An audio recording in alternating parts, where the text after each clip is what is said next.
Hello বন্ধুরা, তোমরা সবাই কেমন আছো? তো এটা হচ্ছে আমার ফার্স্ট লং ব্লগ। ঘুম থেকে উঠেই আমি ব্লগটা শুরু করে দিয়েছি। এখন আমার বিছানাটাও গোছানো হয়নি, তাই সবার প্রথমে আমি বিছানাটা এখানে গুছিয়ে নিচ্ছি। তোমরা হয়তো ভাবছো বিছানার উপর কে আবার এত প্লাস্টিক নিয়ে ঘুমোয়। আসলে আমি সেলাইয়ের কাজ করি, তো তার জন্য অনেক জিনিসের প্রয়োজন হয়, রাখার আর জায়গা নেই, এর জন্য আমার বিছানার উপরেই রেখে দিয়েছি। বিছানাটা গুছিয়ে নিয়ে এখন আমি ঘরটাকে ভালো করে মুছে নিচ্ছি। এরপর চলে গিয়েছিলাম আমাদের বাগানে। আজকে হচ্ছে চৈত্র সংক্রান্তি, তাই নিম পাতা তো লাগবেই। জেঠু এখানে পেরে দিচ্ছিল, আমি নিয়ে বাড়িতে চলে এলাম।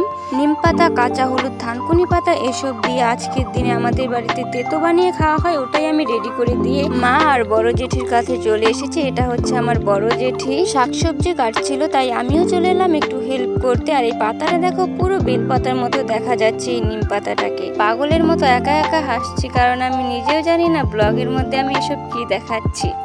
আসলে আমাদের দিকে সবারই কলের জল খুব খারাপ, তাই সবাই সেলু থেকে জল নিতে এসেছে, আমিও এসেছিলাম। জল নেওয়া আমার হয়ে গেছে, এখন স্নান করতে যাব, কারণ অনেকটাই বেলা হয়ে গেছে, স্নান করতে হবে। এই তো আমার স্নানও কমপ্লিট, আমি স্নান করে চলে এসেছি। এখন আমি যাব ঠাকুর ঘরটা মুছতে। মা ওইদিকে রান্না করছে, তাই আমি যতটুকু সম্ভব এইদিকে পুরোটাই করে রাখছি। এমনিতে পুজো আমি না হলে বনি দেই, মা খুব একটা দেয় না, প্রতিদিন আমরা দুজন থেকে একজনই দিই। ঠাকুর ঘরটা মোছা প্রায় হয়ে গেছে, এখন আমি পূজা দেব। আজকের দিনে আমাদের বাড়িতে ঠাকুরকে ছাতু দিয়ে পুজো দেওয়া হয়, মা সেটাই বললো। মা এসে ছাতুটা মাখিয়ে দিয়েছে, আমি এদিকে রেডি করে এখন ঠাকুরকে ফুলগুলি ভালো করে দিয়ে নিচ্ছি। ফুল দেওয়ার পরে এখন ছাতু প্রথমে ঠাকুরকে দিয়ে এখানে একটা কলা পাতার মধ্যে দিতে হয়, ওখানে দিচ্ছি। গুড় এসব কিছুই দিতে হয়, ওগুলো সব কিছু একে একে এখানে আমি দিয়ে নিচ্ছি। দেওয়া হয়ে গেলে মা বলল ঘরে লঙ্কা শেষ হয়ে গেছে, তাই আমি জমিতে চলে এসেছি। এটা হচ্ছে আমাদের লঙ্কার জমি। লঙ্কা নেওয়ার জন্য কিছু আনতে ভুলেই গেছি, তাই এখানে আমি হাতেই লঙ্কা নিয়ে নিয়েছি। বাড়িতে এলে মা বলল ডালটাকে পেস্ট করে দিতে। কারেন্টের বোর্ডটা অনেকটাই উপরে ছিল, তাই আমি চেয়ারের উপর মিক্সিটাকে রেখে পেস্ট করছি। ওটাই পিউ দেখছে আর হাসছে। এদিকে আমাদের হাসাহাসি করতে করতে ডালটাও পেস্ট হয়ে গেছে। এখানে আমি রান্নাঘরে এসে ডালের মধ্যে একটু নুন, হলুদ, লঙ্কা এসব ভালো করে দিয়ে আমি ভালো করে ডালটাকে মিশিয়ে নিচ্ছি। মারও ওইদিকে প্রায় বড়া বানানো অনেকটাই এগিয়ে গেছে। এদিকে দেখি অনেক কিছুই রেডি হয়ে গেছে, কিন্তু এখন অনেকটাই বাকি আছে। মা আমাকে বলল যেগুলি হয়েছে সেগুলোই নিয়ে তুই গিয়ে ঠাকুর ঘরে রেডি করতে থাক, আর যেগুলি বাকি আছে আমি রেডি করে নিয়ে আসছি। সবার প্রথমে আমি কলা পাতা বিছিয়ে তার উপরে আতপ চালের ভাত দিয়ে নিচ্ছি। জানি না আমি ব্লগের মধ্যে কি দেখাতে হয় না দেখাতে হয়, আমি সব কিছুই যা যা পারছি দেখিয়ে নিচ্ছি।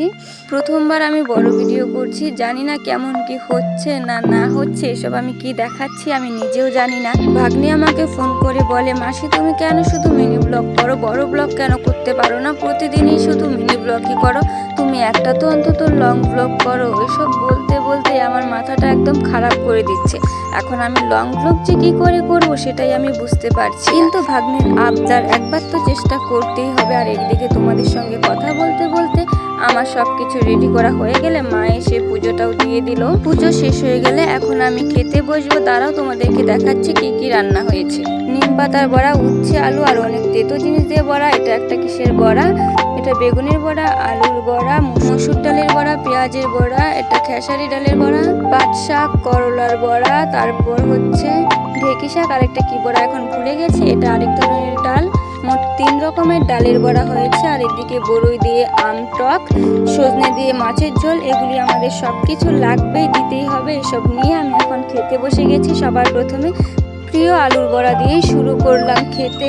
অনেক খিদে পেয়ে গেছিল, এখন প্রায় 1:30-2 বাজে, তাই এখন আমি খেয়ে একটু রেস্ট করে নিয়েছিলাম। আর এদিকে বিকেলের পর সন্ধে হয়ে গেলে ওখানে ঘরে যে আমি পুজো দিয়েছিলাম কলা পাতায়, ওখান থেকে একটা কলা পাতা শিয়ালের জন্য দিতে হয়, ওটাই আমি দিচ্ছিলাম শিয়ালের জন্য। মা বাড়িতে ছিল না, তাই আমিই নিয়ে এসেছি।